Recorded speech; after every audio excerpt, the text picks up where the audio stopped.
Hello, everybody. Welcome to section 2.7, where we're going to talk about derivatives and rates of change. So in this section, we're going to build off of all the things that we've learned about limits so far to come up with a new concept called derivatives. And in 2.8, we'll work more with the derivative. So first things first, we see this word rate of change, or these words rates of change here. When we think about a linear function, that's just a straight line. That straight line has a fixed rate of change. It always has that slope, whether it's positive, zero, negative. It has a fixed rate of change. We call that the slope. When we start getting away from linear functions and more into, say, like quadratic functions are the next things we study, or higher degree polynomials, and then things like rational functions, we lose this fixed slope because it depends where the function is being analyzed, like a parabola, y equals x squared. If you're over here, it's falling, so it has a negative rate of change. If you're at the bottom where the vertex is, there is no rate of change. And if you're over here somewhere where it's increasing, you have a positive rate of change. So unlike a linear function that always has the same rate of change everywhere, something as simple as a quadratic has different rates of change no matter where you look. You might come across a different rate of change. So we need something a little more general than just slope, and that's what we're going to do in terms of. It looks like I lost a marker, and that's what we're going to do here. We're going to come up with a more general understanding of rates of change for all types of functions that we can come across, not just linear functions. So we're going to start off by looking at a definition for the tangent line. And I used this tangent line concept earlier in the chapter, but here's going to be a little bit more solid definition. The tangent line to the curve of y equals f of x, basically just a way of saying some function f of x, at the point a, comma, f of a. So this is like a very specific x value. This is a very specific y output that we're getting when we plug a into our function. Is the line through this given point a, comma, f of a with slope m is equal to the limit as x goes to a f of x minus f of a over x minus a, provided the limit exists.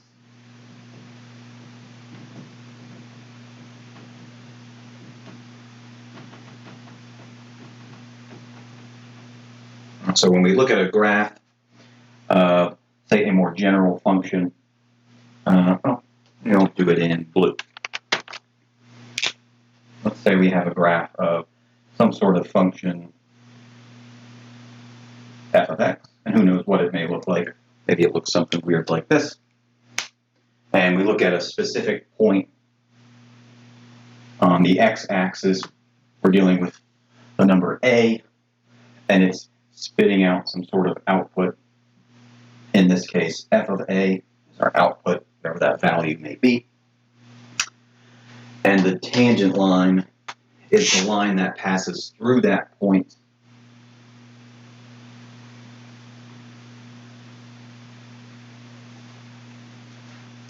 And the way we find its slope is by evaluating this limit. All right, so again, it depends where we are on the curve. If I look at a different a, maybe something over here, and I get a different f of a, I would get a totally different slope going through that point. So the slope of the tangent line can change depending on where you are on the graph. But this should look familiar.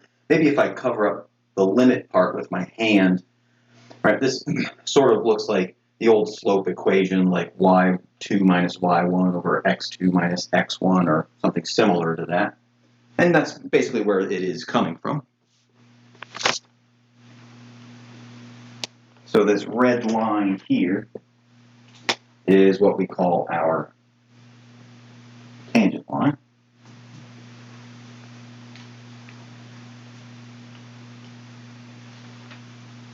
So it has this given slope, and it also passes through that point. And we know how to find equations of lines using a point and a slope, which is what this gives us, a point and a slope. We can use that old point-slope formula to actually write down the equation for that red line.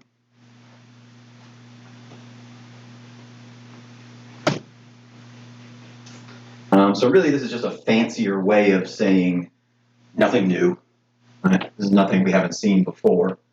I mean, the word tangent line is fancy and may have a more of a general meaning when it comes to other types of functions, not just linear functions, where we would simplify the vocabulary to just the word slope.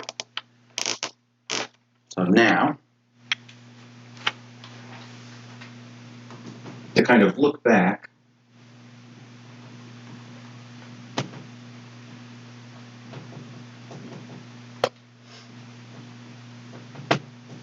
when we used to look at slope for 2 points on a line, that formula was usually given to us, the typical rise over run formula. We would call it like y2 minus y1 over x2 minus x1, where the point x1, y1 was on the line, and the point x2, y2 was on the line, but they were different points. Right? We needed 2 different points to calculate the slope. We had to sort of go from one and count the rise and the run, get the second point, and then we could plug those 2 distinct points into this formula and calculate a slope that way for a linear equation.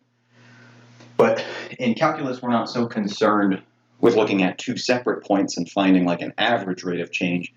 We want to know the change at this point, just this 1 point. And we can't do that if we only have 1 point, because we would be subtracting the same numbers top and bottom and we'd get 0 over 0. Obviously, we've seen that that doesn't provide us with any useful information. So we need some better tricks. We may have seen this formula rather than just calling it the slope formula. They may have written it like this and called it the average rate of change formula, and we play with that average rate of change formula, but unfortunately that word average is still in there. I have to look over a certain interval from x1 to x2, and who knows what my function is doing over that interval. It could be doing all kinds of crazy stuff. So when I say the average rate of change is 0 from x1 to x2, I'm not telling the whole story, because my function could increase, decrease, increase, decrease, and then increase back, and actually x1 and x2 could be providing the same y values and not telling the full story. It doesn't mean that the average rate of change is 0 over the entire interval, because the function could be doing crazy stuff, increasing a whole lot, then decreasing, and then going back. So again, average rate of change is good, but that word average means I'm still looking at comparing 2 points. And in calculus, we don't want to do that. In calculus, we want to look at 1 infinitesimal point. If I play around with this a little bit more, instead of saying x2 and x1, if I look at a point starting with the x value of x1, and then I add some more to that point, I would get a second x value, x2. I could just take x and add some constant to it to get x2, which is where we come up with this formula.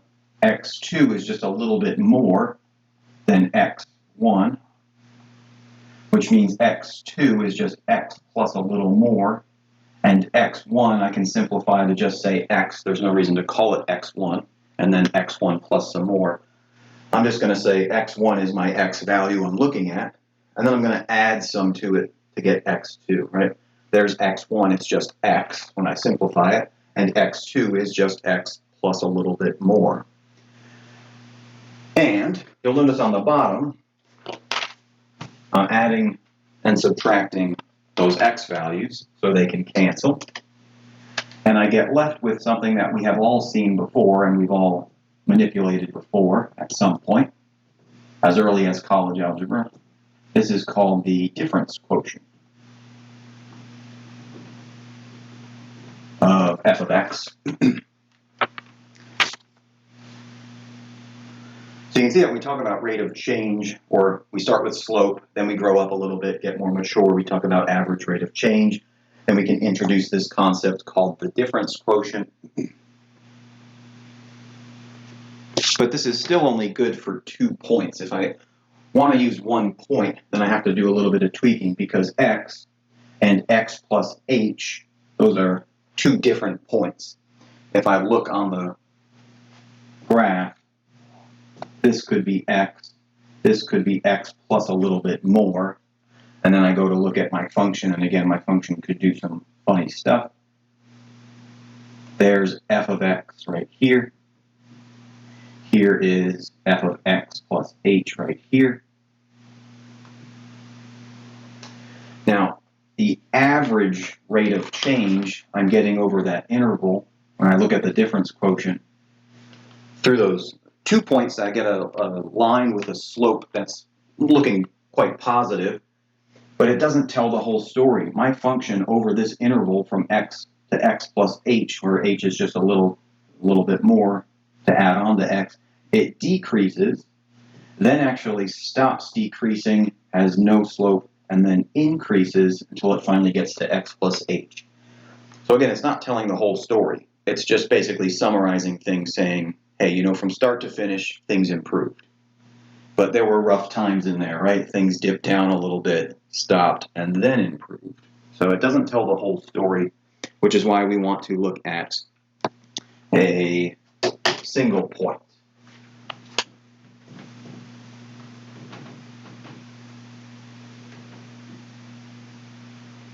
And now we can get away from lines and talk about, you know, what is this rate of change at 1 point on any curve.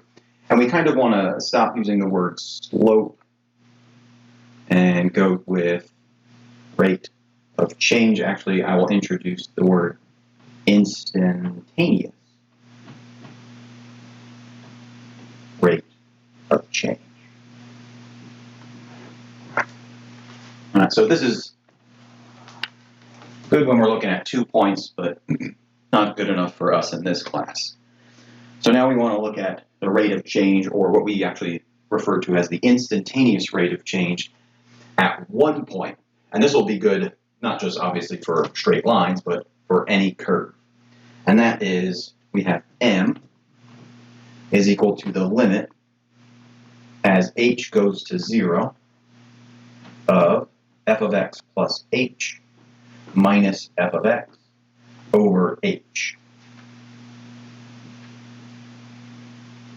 Again, reusing this difference quotient and just now throwing on the limit as h goes to 0, which is basically like saying I'm taking, you know, a very similar function f of x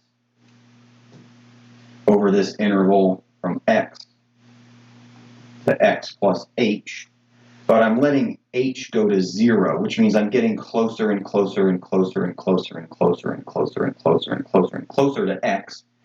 H is going as close to 0 as possible, meaning that I'm not comparing these 2 points. I'm actually getting closer and closer and closer and closer and closer and closer and closer and closer until I finally get to a spot where I am as close as I want to be to the point x, so that I'm only concerned about the point x, right? And we need a limit in order to get as close to x as possible, but not run into the danger of reusing the same x value twice and just dividing by 0 or something like that. Right? Again, algebra is more static. I would have to plug in the same x values, and of course, subtracting those would give me 0. But in looking at limits, there's a whole different thing going on, right? Now I can just look at 1 point and then look at what happens as I approach that point from either the left or the right-hand side. And you can see this tells the story of what's happening at x. It's decreasing, right? At x, it's decreasing. So now when I want to know, hey, what's happening at this point, I don't have to care about the rest of the function to the left and to the right and say, well, on average it's increasing or on average it's decreasing. Because again, if I took two different points and found the average, I might get that decreasing. Or if I took h to be too large and I compared those two different points, my average might overshoot the true story. But this does tell the true story at x and only at the point x. So there's no need to compare two points, hence why we call it the instantaneous rate of change.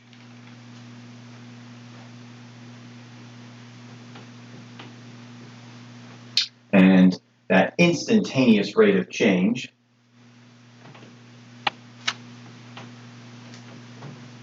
is what we use to define the derivative.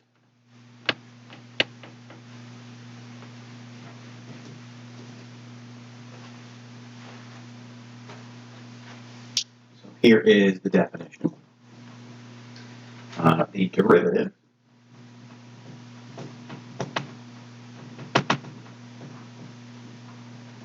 of a function f of x at a number a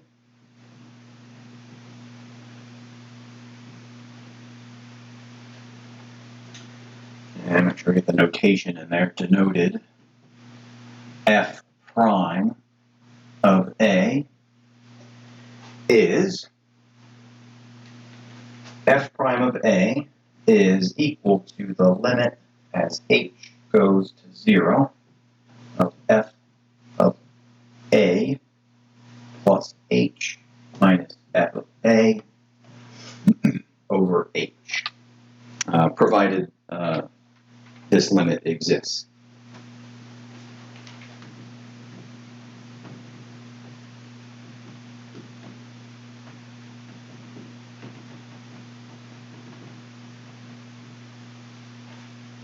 So this is what we use to define the derivative of f at a specific value a. And again, the way we say this is f prime of a. There are several notations for a derivative of a function.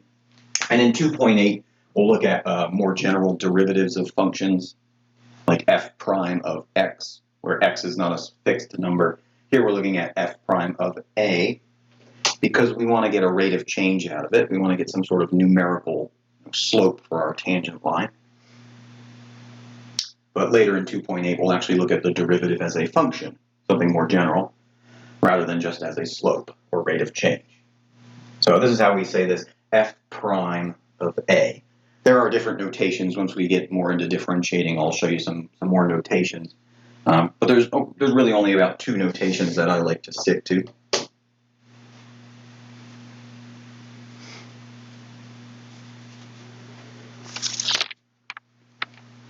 So let's take on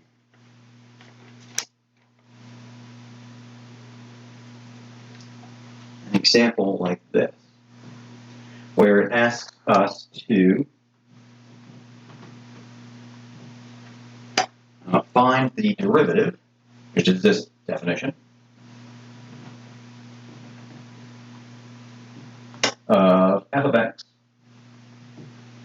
is equal to x squared minus 2x at the number a.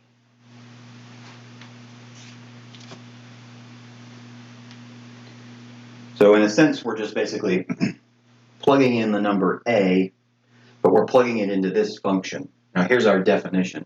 So it wants us to find the derivative, which is f prime of a, since it's telling us to do it at this number a. So based on my definition for my derivative, at the number a, my derivative is going to be given by f prime of a, which is the limit as h goes to 0 of, first I need f of a plus h.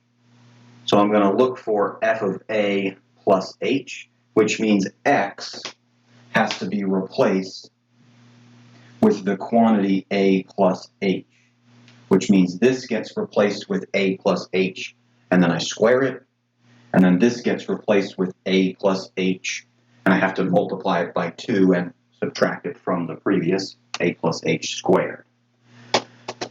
So what you're not doing is just taking, a and squaring it. You're not taking just h and squaring it. You are plugging the entire quantity a plus h in place of x and squaring it.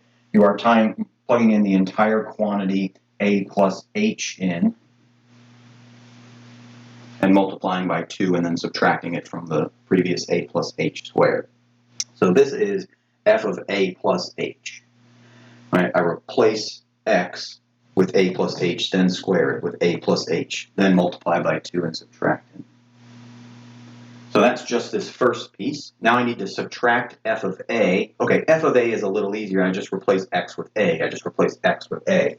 But I have to subtract all of it, not just the first term.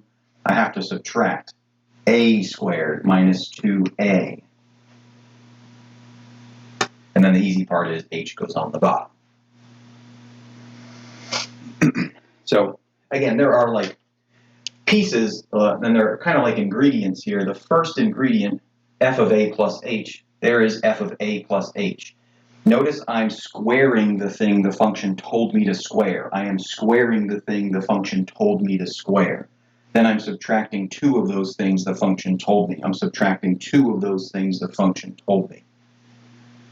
Then I'm subtracting all of f of a. I'm subtracting all of f of a. If I plug a into my function, it's a squared minus 2a.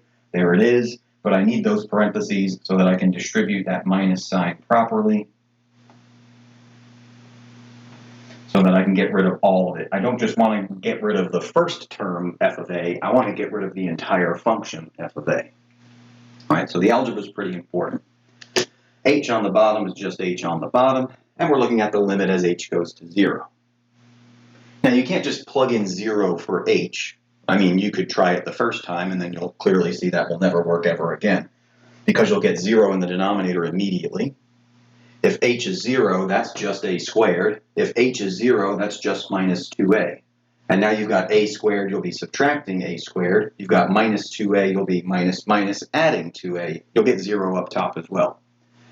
So every time you look at this definition for the derivative, you can't just say, oh, well, let h be 0, because then you're going to have f of a minus f of a up top. That's 0. And you're going to have 0 on the bottom every time, and you're never going to get an answer out of it. So you have to play with the algebra, because you're just going to get 0 over 0. So the tricky part is the one in green. That's the one that students struggle with. When I say to replace this x with a plus h, they might just square a and then say, okay, I'll just add an h. Whoa, whoa, whoa, whoa, whoa. A plus h is a very specific number, and all of a plus h needs to be squared. Right? So don't just add h later because you feel like it. Okay, so this is the limit as h goes to 0. And I'm going to have to square this out. This will be a squared plus 2ah plus h squared. This is not a squared plus h squared. Right? That's not how we square binomials. Right? We write this twice and we FOIL. So we pick up this middle term, 2ah. I'm going to distribute so that this is minus 2a minus 2h. And I'm going to distribute as I subtract all of f of a.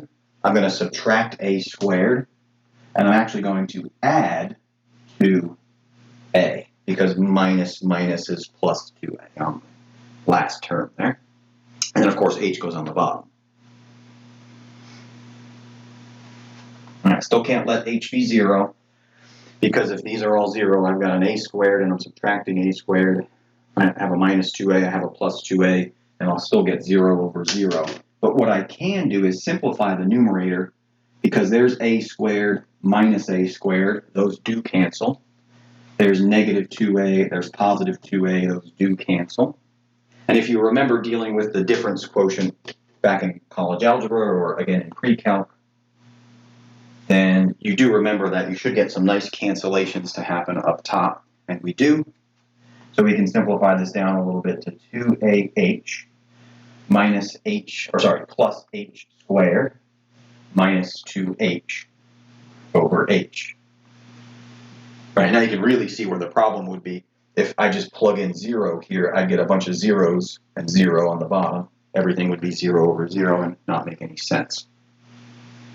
So before I do that, I'm going to look at the limit as h goes to 0 of, there is a greatest common factor of h left over in the numerator, and there is a factor of h in the denominator.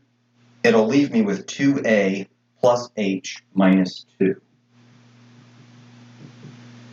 as that remaining factor in the numerator. So I can cancel out these h's now, because now I'm multiplying by h and dividing by h, and multiplication and division are inverse operations of each other, so we can go ahead and cancel those out. And I'm now looking at the limit as h goes to 0 of 2a plus h minus 2. Aha! Now I can actually let h go to 0. All right, so now there's no problem in letting h go to 0, because I'll get what I want as far as my f prime of a is going to be 2a minus 2. So this tells me that I get 2a minus 2. That is f prime of a. And again, it's just of a generic number a, not a very specific number, just some general a. So you'll notice that my rate of change depends on a, right? It depends where I look. It depends which number I choose to look at in terms of x equals a. Will give me a different slope, because a might be different if I look at a different a. Oh, there it is. Erase the top part. But I'm going to keep the bottom part. And you'll see why in a second.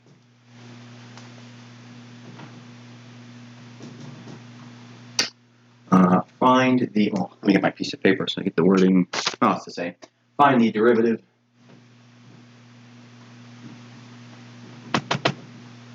of f of x equals x squared minus 2x at a equals, see what I picked, 2. Aha, now it's just being very specific. Before it was saying, find this at the number a, and now it's saying, hey, find this at a equals a very specific number 2. Well, I don't have to go through this whole process again. I already went through the process of figuring out what f prime of a is for any given a. So, by the previous problem, we know f prime of a is 2a minus 2.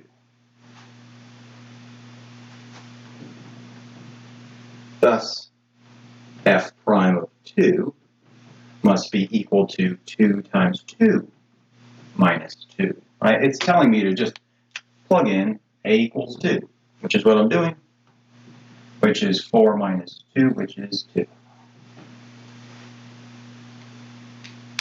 So that's the nice thing about having the general f prime in front of us, because then if someone comes along and says, hey, okay, what if a is 3? Well, then I simply just replace this a with 3. Right? It doesn't force me to redo this entire, finding the limit process all over again, because you can see how tedious this might be. But once you do that tedious work once, now I can throw any number at you, and it's simply plugging in that number into the f prime that we found previously. However, if we didn't do this first, and the problem stated to find f prime of 2, well, then you'd have to do the limit process, but you'd have to do the limit process with basically 2 plugged in already, which means you would get 2 plugged in already, which means you would just have that extra step of computing 2 times 2 minus 2, which is 4 minus 2, which is 2. You would obviously get the same result, but you'd be doing it with a specific A, so that if someone then did say, oh, sorry, I meant do it with A equals 3, you would go, I just did it with 2. Now I have to redo it all with 3. Whereas if you do it with a general A and save that, then if someone says, oh, sorry, I meant do it with 3, you go, no problem. I just plug in 3. And then they say, oh, sorry, I meant 7. You go, no problem. I'll just plug in 7. And then they say, oh, sorry, I meant A equals negative 10. And you go, no problem. Plug in negative 10. And then they say, oh, sorry, and you say, stop. You already messed it up. Now it's your job. You go do it. I'm not going to keep doing it for you.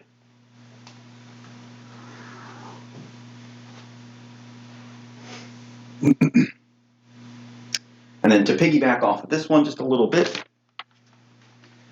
we talked about the definition for the tangent line at a given point. So let's go back and revisit that and say we want to find the equation of the tangent line to the graph of f of x equals x squared minus 2x. You can see I'm reusing the same function at the point 2 comma f of 2. You can also see I'm reusing that same a value so that I can just piggyback off the solution that we just found. So I'm piggybacking off of that same a equals 2. But now it's not just asking for the derivative, f prime of 2. It's asking for the full-blown equation of the tangent line. But luckily for us, f prime evaluated at a specific number, in this case 2, tells us the instantaneous rate of change, aka this is the slope of the tangent line.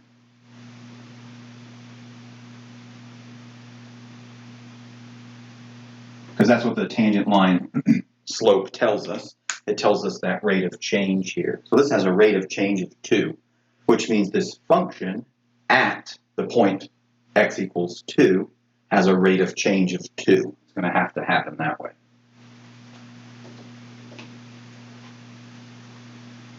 So we know that our slope of the tangent is, all right, m equals 2.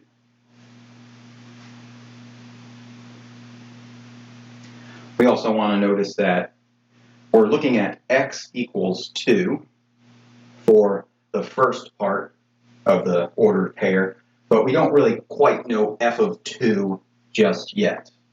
All right, so we've got this, x equals 2. The main question is, what is y? That looks like a 7, not a question mark.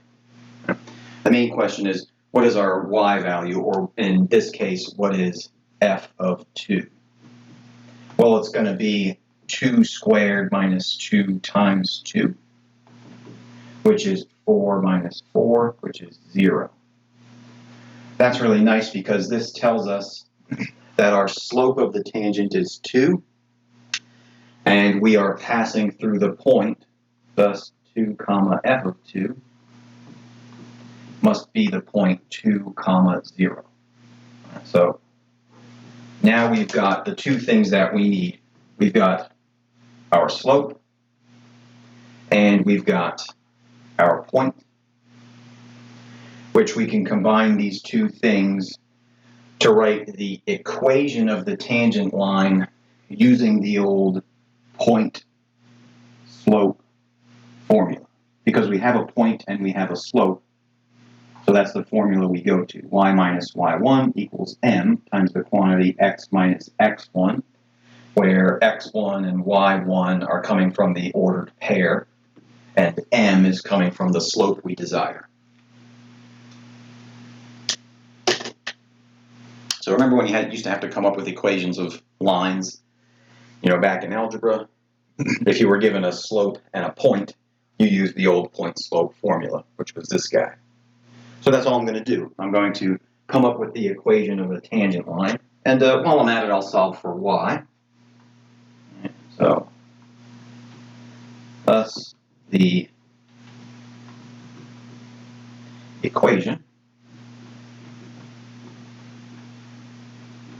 of the tangent line is, in this case, it's going to be y minus 0 is equal to m, which is 2, times the quantity x minus, and I'm looking at x equals 2, so x minus 2. And again, we don't want to leave it like that, so we're just going to simplify it. Y minus 0 is just y. I'll distribute the 2x minus 4. Right, and there it is. It is definitely a straight line. You can see that the rate of change agrees, right? This straight line has a slope of 2, aka a rate of change of 2, which has to match the function at the point that we're evaluating it at. And in this case, 2. We should find that the rate of change or the slope of this quadratic should be 2 at 2, and it is, it agrees. It also tells us something nice about where that tangent line crosses the y-axis.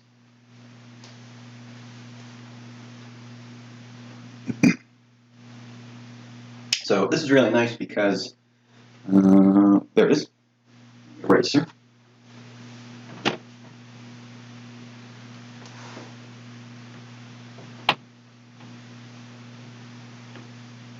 Now I can say lots of nice things about this function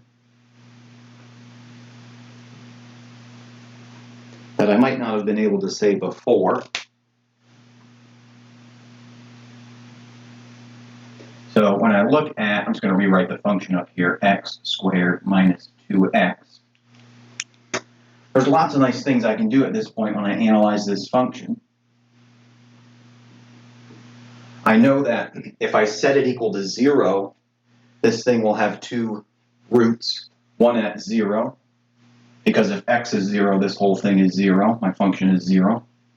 And when x equals 2, I have a 0. I know it's a quadratic, positive leading coefficient, degree is 2, therefore it must rise to the left and rise to the right. I already have the y-intercept since I just so happen to cross through the origin. All right, so I kind of goofed that one up. So I kind of have a function that looks something like this. Now I might not know how low it goes right now, but I could use the old vertex formula to find that, but I'm not really trying to drive home the algebra right now. What I want to do is show you that what this tells us is that at the point 2 comma f of 2, which is the point 2 comma 0, which is this point right here, I know that my rate of change at that point is 2. All right, so I'm passing through that point and just that one point, and I'm telling you how fast this function is increasing at that point. Now, without calculus, if I asked you, hey, this function x squared minus 2x, how fast is it increasing when x is 2? That would be a really difficult question to answer without calculus. And then if I jumped and said, oh, okay, well, what's the rate of change of this quadratic function when x is 305? That's a very hard problem if you don't have calculus. But if you do have calculus, remember that we could just go back and plug the number 305 into f prime of a. We would want f prime of 305, which would be 2 times 305 minus 2. You figure that out, and then just shove that in here for your rate of change. So it would be a very steep slope, of course, but it would, still be doable. Might be tricky to graph, unless you had a really, really large sheet of paper. But it is doable.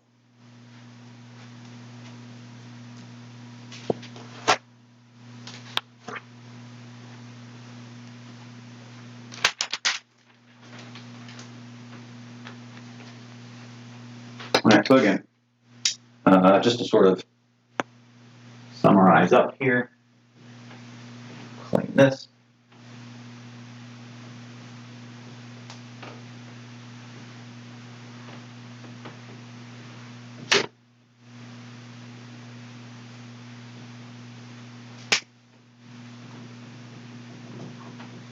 Right, so for us, these two things really reveal the same thing. They're not really that different. The derivative f prime of A is the instantaneous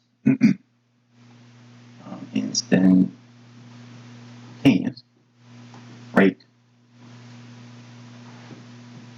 of change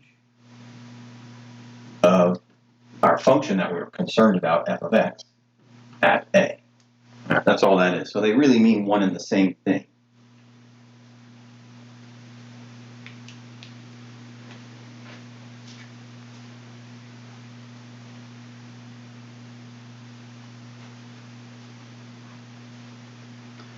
So I want to take a look at a couple problems.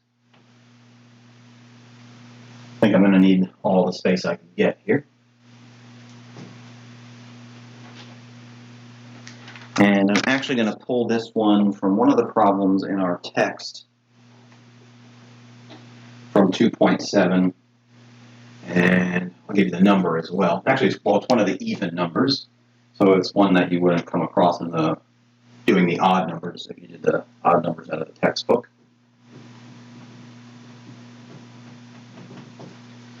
So it's not too lengthy, but it says if a rock is thrown upward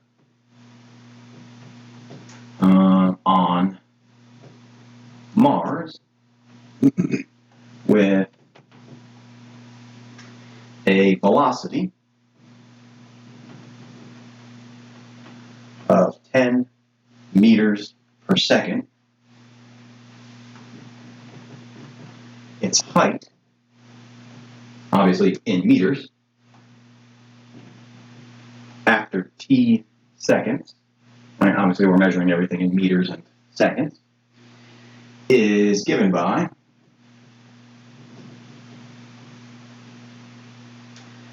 this function h of t, like a height function for us, is 10t minus 1.86 t squared. Now, they're coming up with this equation. The reason they're just giving it to you, not making you derive an equation like this. And obviously, some physics would be involved there. You'd have to talk about gravity and things like that, especially gravity on a whole other planet, Mars. So they're giving you this height function. So essentially what's happening is, and just to get a picture here, at time 0, I throw this rock up and then it falls, and it doesn't really make sense to have it go crashing through the planet. So I'm going to assume it just sort of hits the ground at some point and then stops. Where this is our time, and this will be the height, h, depending on the time, t. Now, when you look at the graph, right, time is moving. So it looks like maybe I'm throwing the rock a little bit forwards, and it's like doing this curve. But that's not what we're modeling here. Here we're modeling the fact that time is moving forward, and the height of the rock is going up, then going down. But I don't want to draw a graph that looks like this, like a straight up and down line, because that's not a function, and this is a function, right? So realistically, when your eyeballs are staring at it, I could throw it straight up and have it come straight down and hit the ground. Right? And we'll sort of neglect the fact that I'm throwing it from a little bit of a height at first. But I don't want to try and draw something that goes straight up and down, because that's not a function. And then in that case, time would be 0 and stay 0.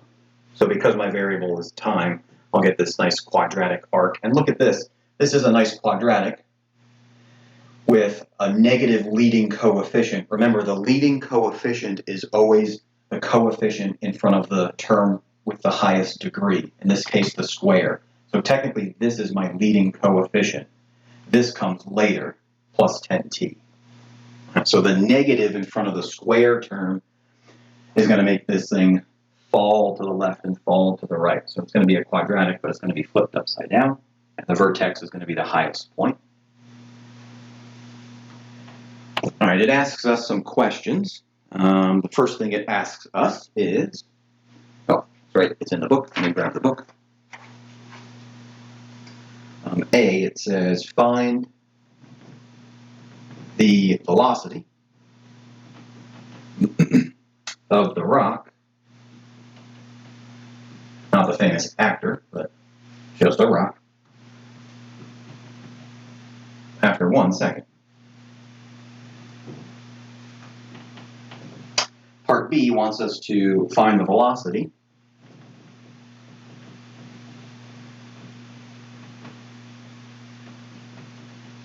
of the rock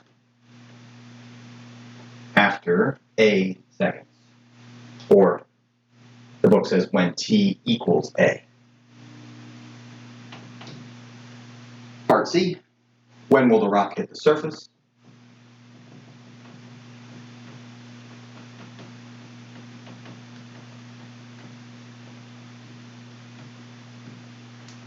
And last part, D, with what velocity will the rock hit the surface?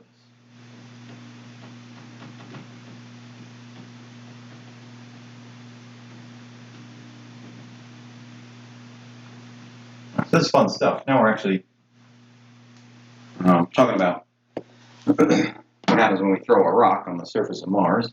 And hey, I guess we're almost there, right? We're talking about manning some trips to Mars soon, eventually. Although, I don't think that's going to happen anytime too soon. It's quite expensive. So let's take a look at it. I'm going to be a little bit cheeky and do part B first. Why would I do part B first? Because it's the more general case. If I do part B first, then I can go back to part A and just plug in 1 for t. Whereas if I do part A first with the number 1 in it, it'll just spit out a number. And then I'll have to redo that whole limit process with the letter to get the general form.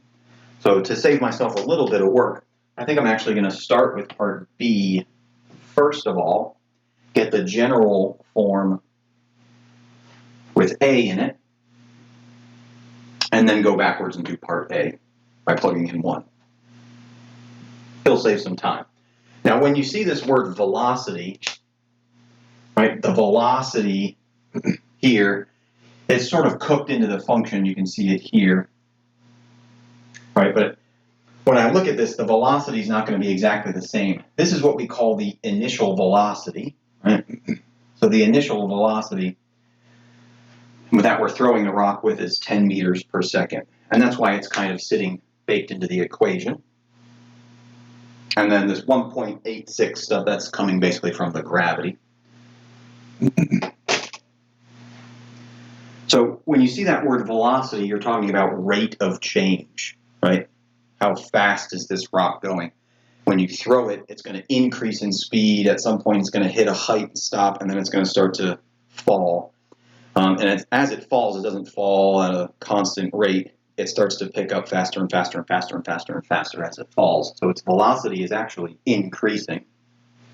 But we'll notice that in terms of rate of change, it means that when I throw it up in the air, it's going to have a positive rate of change. It's going to hit its vertex and have no more rate of change because the rock has gone up, stopped, and now it's beginning to fall. When it begins to fall, it's actually going to have a negative velocity because it's falling, right? So it has a negative rate of change. Okay, so let's do this. Find the velocity of the rock when t equals a, part B first. That means I want to find f prime of a. I want to find the rate of change. Oh, sorry, not f prime, but I guess in this case we're using the height function, h prime. I want to find the rate of change of h. How fast is it increasing or decreasing? Right? I don't want to know just the height. I want to know how fast the height is changing. Right? So that's going to be our rate of change, and this is our general way of finding the rate of change. It is the limit as lowercase h goes to 0. Right? Be careful because we're doing two different styles of h's here. The function, right, with a plus h plugged into it minus the function with just a plugged into it over lowercase h. If the h's are confusing to you, it's okay to rewrite this as f of t. That way you have f of a plus h minus f of a, and it kind of fits the definition a little better. Right, but they're using capital H for the height function, so I'll just stick with it. So let's go ahead and look at our function with a plus h plugged into it. So instead of h of t, I need h of a plus h, which means this is going to be 10 times the quantity. A plus h is replacing t, minus 1.86. A plus h is replacing t squared, so I have to square a plus h. Let me give myself a little more space in here so I can keep that limit h goes to 0 intact.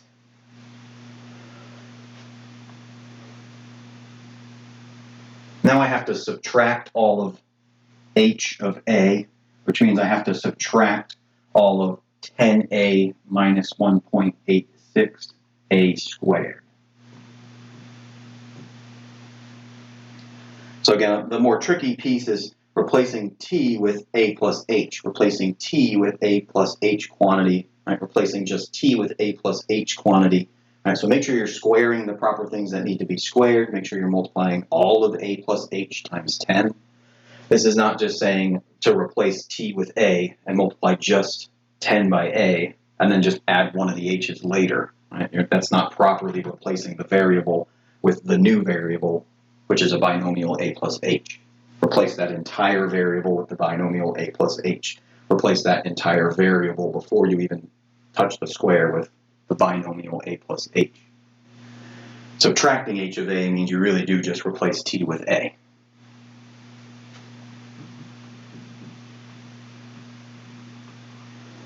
Okay, so let's clean things up as much as we can. Again, we should get some nice cancellations in the numerator. So I'm looking for the limit as h goes to 0 of 10a plus 10h minus 1.86. Remember your order of operations here. I have to square this out first.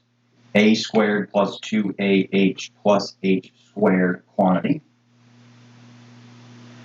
Here's a minus the entire function. Again, that's going to change that second negative sign. So I've got minus 10a, but then I've got minus minus, which is plus 1.86a squared.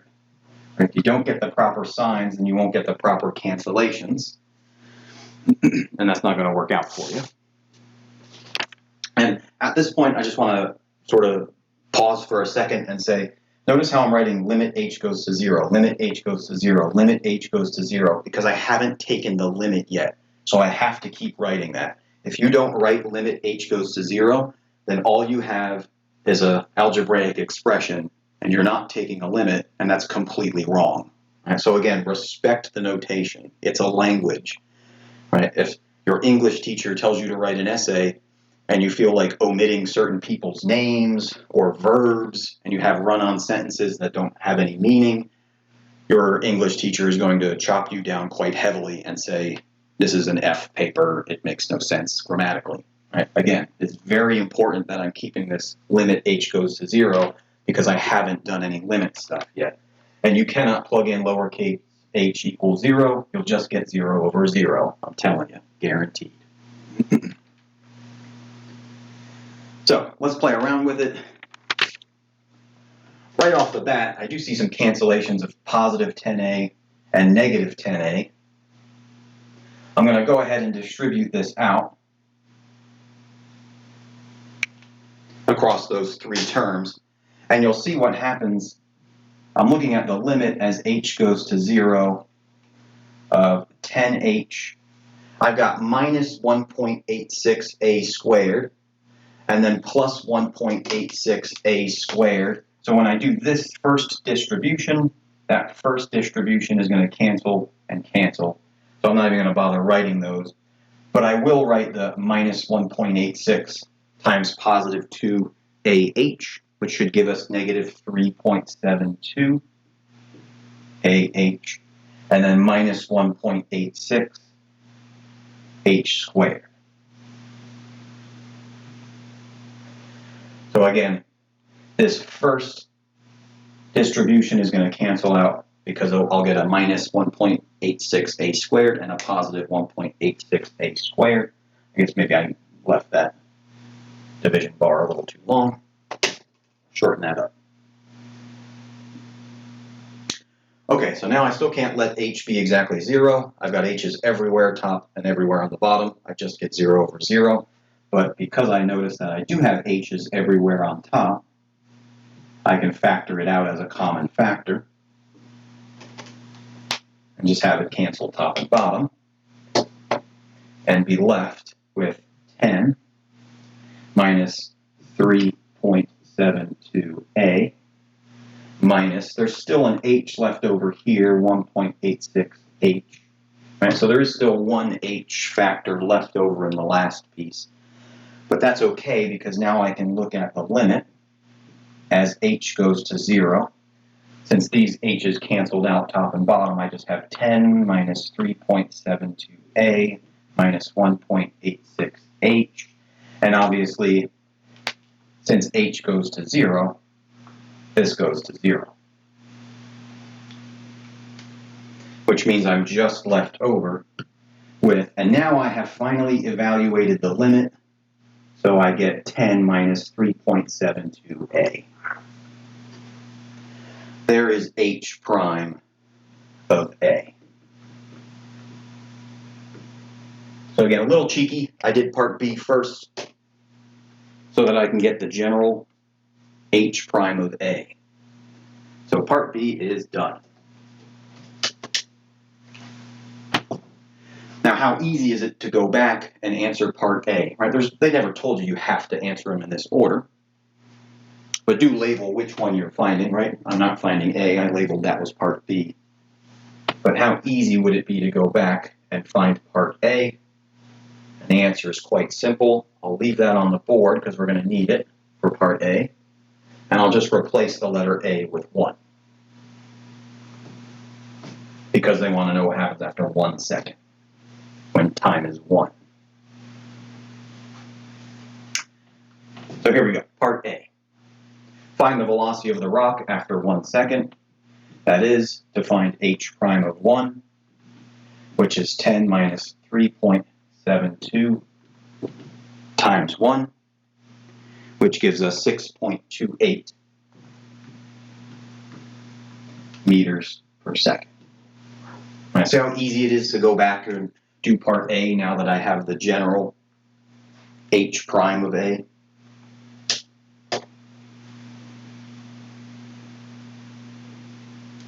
And we could, I didn't put it down here with the units. We could also tack the units on here, meters per second.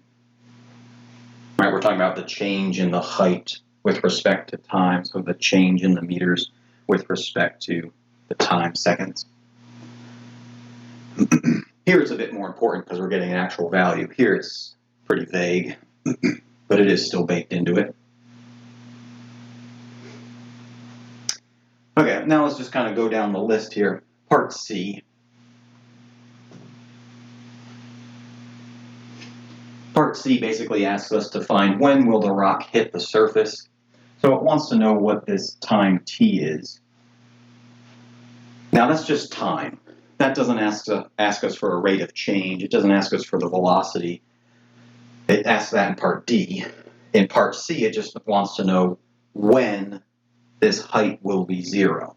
Essentially what part C is asking, h of t, which is 10t minus 1.86 t squared, when is that going to be 0? Because this tells me the height in meters, so I want the height to be 0 meters. Now, it'll happen in 2 places. If I factor out the common t,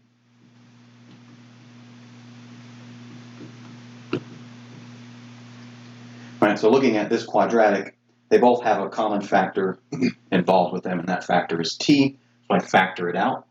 And it gives me 2 situations. It either tells me that t is equal to 0. Again, we're neglecting the fact that I'm throwing it from a little bit of a height, pretending I'm throwing it from the ground and then hitting the ground, because they don't really give us a height to model.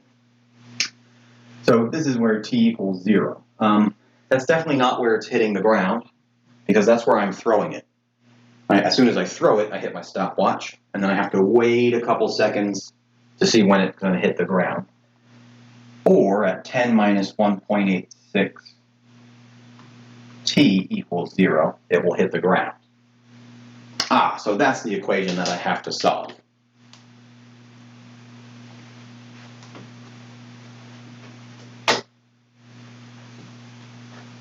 So for this equation, I'll have 10 minus 1.86 t equals 0, which tells me 10 must be equal to 1.86 t. If I add it over on both sides, I'll get this, and I'll divide by 1.86 on both sides.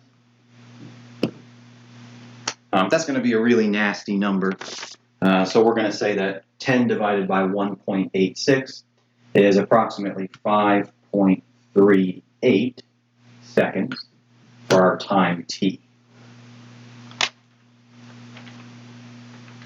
And I'm sticking with, they were, looking at significant figures down to 2 decimal places.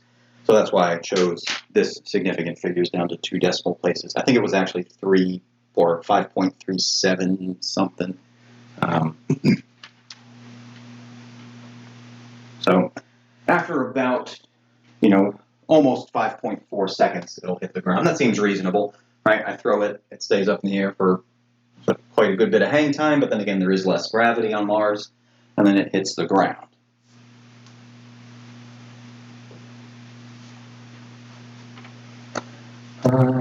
Don't think I can squeeze that very last bit of part D in there.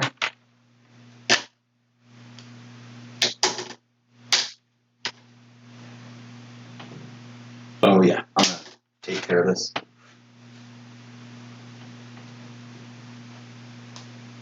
Part D asks for the velocity the rock will have when it hits the ground. Now, this is a really important question. Maybe not so much for a silly rock hitting the ground, but what if we're trying to land a rover on Mars or something like that? Right? If we want to land some sort of object, then we need to know how fast that object is traveling and how hard it's going to hit the surface. Is it just going to shatter to pieces? Is it going to be too soft and take forever and forever and forever to land because its velocity is too slow because the parachute is too big? Well, by that point, it drifted so far off course, you missed your target landing spot. So we want to be able to calculate things like this. With what velocity will the rock actually hit the surface? Again, we see the word velocity, velocity, velocity. We didn't see it in part C. That's why we didn't mess with the derivative. We see it again in part D, so obviously we're going to have to mess with the derivative. So it hit the ground at roughly 5.38 seconds. So for part D, our goal is to find the velocity of the rock at 5.38 seconds when it hits the ground, which means we're finding h prime of 5.38. The rate of change of the object at the time it hits the ground. Which, going back to that more general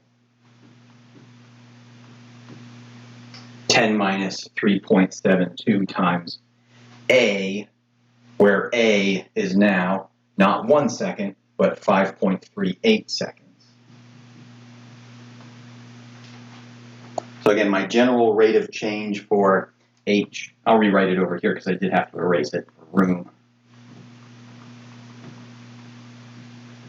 So remember, this was our general formula for the rate of change.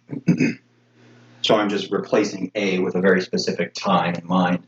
That specific time that I have in mind was the time approximately 5.38 seconds. So that gives us 10 minus 19.92, or sorry, 0.902, which gives us a negative 10.0136 meters per second. Which again, if we want to stick with the same amount of significant figures, Well, this is an even numbered problem, so you won't find the answer in the back of the book. But if you did find the answer, they would probably agree to just say, hey, let's stick with the same, significant figures and round to the 2 decimal places. And since that's 3, obviously, we just keep that negative 10.01, approximately negative 10 meters per second. And you're thinking, wait a minute, how does it hit the ground with a negative velocity? Wouldn't that mean it would be like floating back up? Well, remember what's happening, right? When we hit the ground, the slope of the tangent line is definitely negative. Right? So its velocity, which it's asking, right? The velocity with which it'll hit the ground, it's falling at 10 meters per second. Its velocity is negative 10 meters per second. If you say negative velocity, then we know it's coming down. And that's just because of, the framing that we're looking at. Down meaning negative, up, right? Your positives go up, your negatives go down. So that's why we're seeing a negative velocity, because it is falling.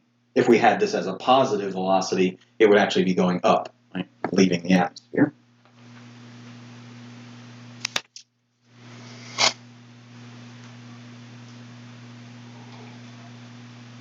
So there's a quick little word problem, nothing too crazy. And we'll revisit lots of word problems that deal with velocity and acceleration and things like that.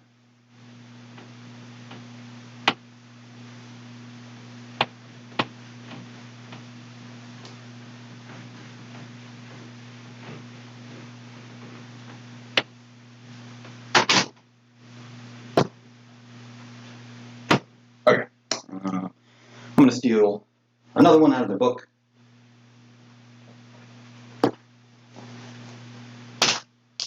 And this one says,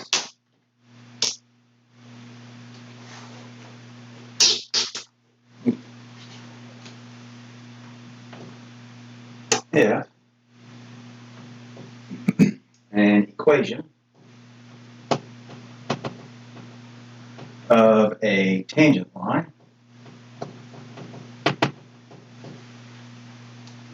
to the curve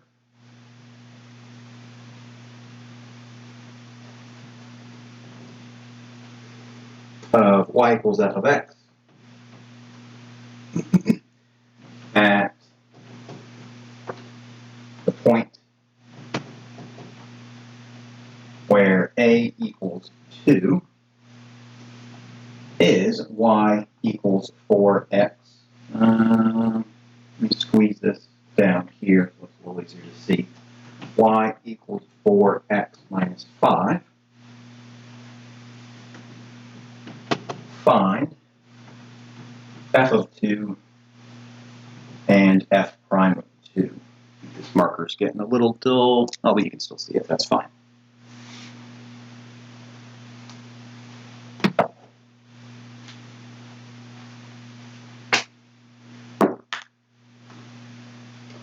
So, first things first, the equation of the tangent line is this guy. When you look at the equation of the tangent line at a equals 2, the equation of the tangent line has a slope of 4. Thus, pretty quickly, we can see that f prime of 2 must be 4. Because again, the slope of the tangent line at the point 2 must match the derivative of the function evaluated at the point 2. Right? The rate of change of the function at a equals 2 must match the slope of the tangent line.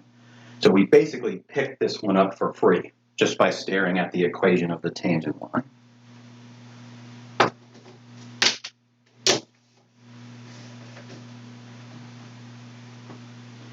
Now to recover f of 2, we're going to use the fact that our equation of the tangent line, our old y equals 4x minus 5,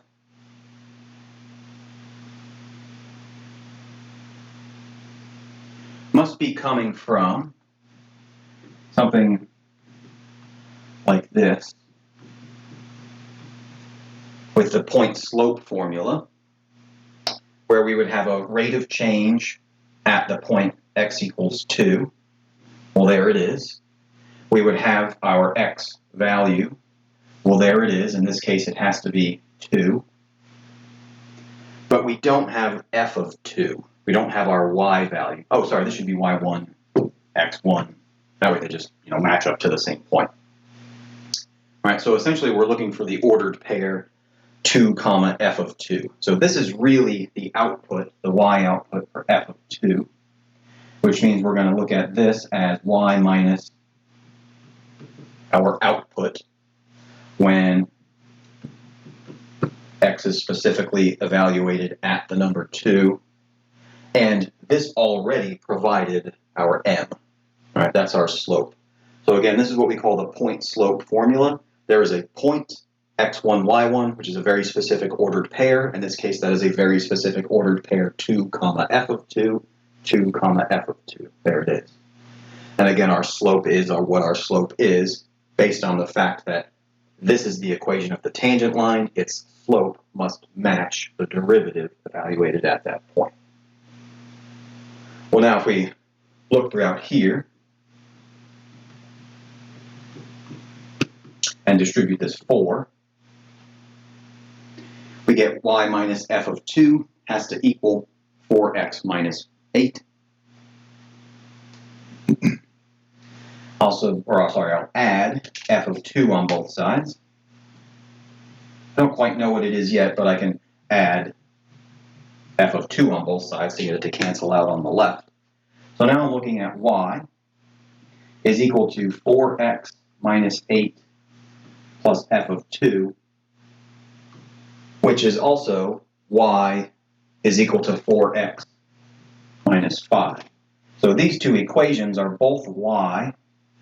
So these two equations must be equal, because I just found out what y is in terms of more general f of 2, and I also was already told what y is in terms of a very specific 4x minus 5.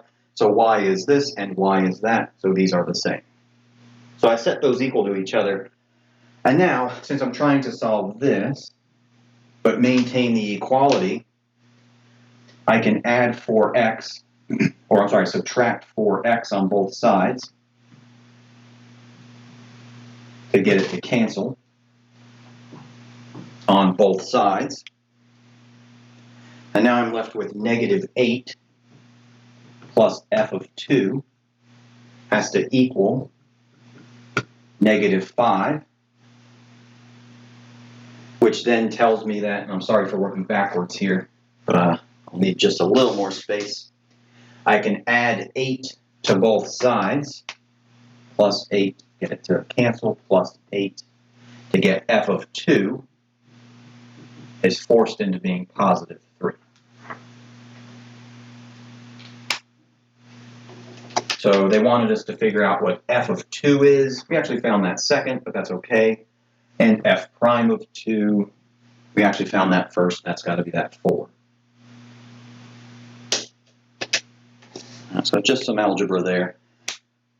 Not having to worry about any sort of differentiating or any sort of limits or anything like that.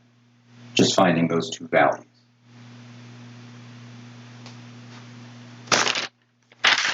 And yeah, I'm pretty much good there for 2.7. In 2.8, we'll talk about a more general derivative rather than a derivative at a specific value. And again, you can see that my strategy for some of these problems was to find the more general one first, then kind of take a step back and plug in that specific A. And that's more so what we do. That's the next section has us talk about the derivative, not just as a rate of change, which is some sort of number, but talk about the derivative as a function itself, where we will get into not just f prime of a specific number, but we'll get into f prime of x, right, where f prime of x is its own function, but seeing how it relates to the original function f of x. So that'll be the last section in chapter 2, which is 2.8. And then 3 just builds off of all that fun stuff from 2. So Let me know if you have any questions, and I will see you for that section 2.8 shortly.